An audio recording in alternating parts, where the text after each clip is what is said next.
Belum selesai polemik rancangan undang-undang atau RUU TNI soal perpanjangan usia pensiun dan perluasan penempatan prajurit di kelembagaan atau kementerian. Belakangan publik dirisaukan soal usulan anggota TNI boleh terlibat bisnis. Sekilas seperti dijavu dengan masa TNI di era Orde Baru. Seperti dui fungsi ABRI ya. Tapi kita jangan buru-buru berasumsi. Dengan tenang dan jernih, kita bedah di Bahas Peristiwa.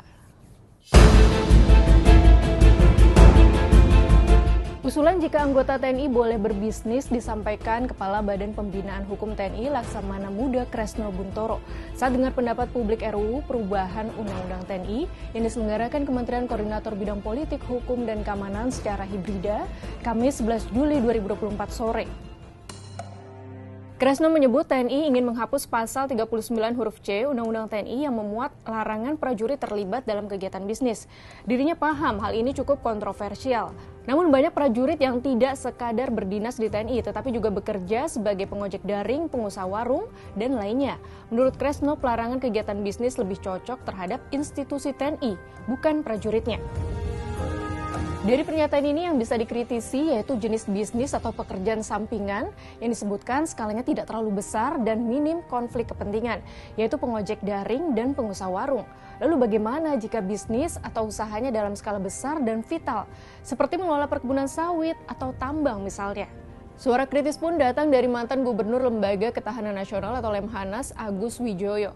Dirinya mengatakan revisi Undang-Undang TNI jangan sampai bertentangan dengan tugas pokok TNI sebagai alat negara di bidang pertahanan. Soal kesejahteraan prajurit merupakan tanggung jawab negara dan dijamin melalui kebijakan pemerintah. Di negara manapun juga tentara dilarang berbisnis. Sebagai alat negara, tentara tidak boleh punya bocoran kewenangan di luar jalur konstitusi. Karena kalau ada bocoran itu akan membuka potensi konflik kepentingan dan perselingkuhan loyalitas.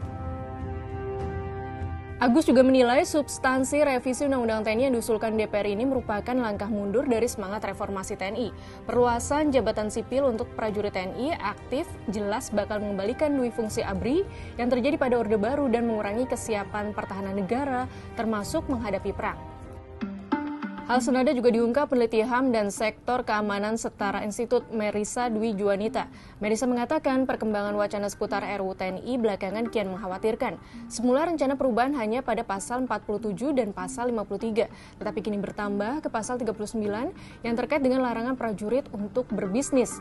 Usulan perubahan pada pasal-pasal ini berpotensi memutarbalikan arah reformasi militer dan cita-cita amanat reformasi yang selama ini dirawat. Hal itu juga kontradiktif dan tidak relevan dengan upaya penguatan TNI dalam menghadapi spektrum ancaman yang semakin luas. Lalu bagaimana tanggapan pemerintah terkait kekhawatiran publik soal TNI berbisnis, perluasan jabatan di kelembagaan atau kementerian, dan kembalinya dui fungsi tentara? Menteri Koordinator Bidang Politik, Hukum, dan Keamanan Hadi Cahyanto Kamis 11 Juli 2024 mengklaim revisi Undang-Undang TNI tidak akan membangkitkan kembali dui fungsi ABRI seperti saat Orde Baru. Saat itu TNI memiliki fungsi kekuatan pertahanan, keamanan, dan sosial politik. Namun TNI tidak lagi memiliki wakil di DPR sehingga tidak ada lagi dui fungsi. Menurut Hadi, dui fungsi sudah menjadi masa lalu, bagian dari perjalanan sejarah. Sebelumnya, Panglima TNI Jenderal Agus Subianto seusai rapat kerja dengan Komisi 1 DPR Rabu 10 Juli 2024 menyebut, sekarang sudah banyak kementerian yang membuat nota kesepahaman dengan TNI. Salah satunya adalah Kementerian Pertanian untuk proyek lumbung pangan atau food estate, yaitu membuat sawah di Merauke seluas 1.058 hektar. Di sana dibutuhkan keahlian khusus dan alat-alat, sementara di sana daerahnya terpencil sehingga dibutuhkan TNI. Panglima TNI Jenderal Agus pun meminta publik berpikir positif dan mengerti tujuan RUU TNI, sebab aturan tersebut bertujuan untuk kesejahteraan masyarakat dan menyukseskan program-program pemerintah, bukan untuk hal lain. Adapun terkait TNI menjabat sipil, berdasarkan data Badan Pembinaan Hukum atau Babinkum TNI pada 2023 tercatat 2.569 TNI aktif di jabatan sipil. Bisa dibayangkan, dengan usulan perluasan jabatan TNI di kelembagaan atau kementerian, maka bakal lebih banyak jabatan sipil yang dapat diduduki prajurit TNI aktif. Penempatan prajurit TNI aktif pada jabatan sipil dinilai tidak sejalan dan bertentangan dengan prinsip pengaturan militer di negara demokrasi yang menuntut pemisahan domain sipil dan domain militer. Usulan revisi Undang-Undang TNI ini disayangkan karena berpotensi merusak citra lembaga yang selama ini dinilai masih baik. Berdasarkan survei Litbang Kompas 27 Mei hingga 2 Juni 2024, citra TNI lebih mentereng dibandingkan Polri, DPD, Kejaksaan, MA, DPR, MK, dan KPK dengan penilaian baik 89,8%.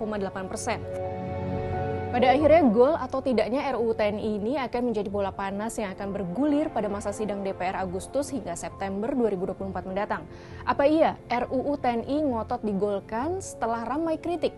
Citra TNI dipertaruhkan.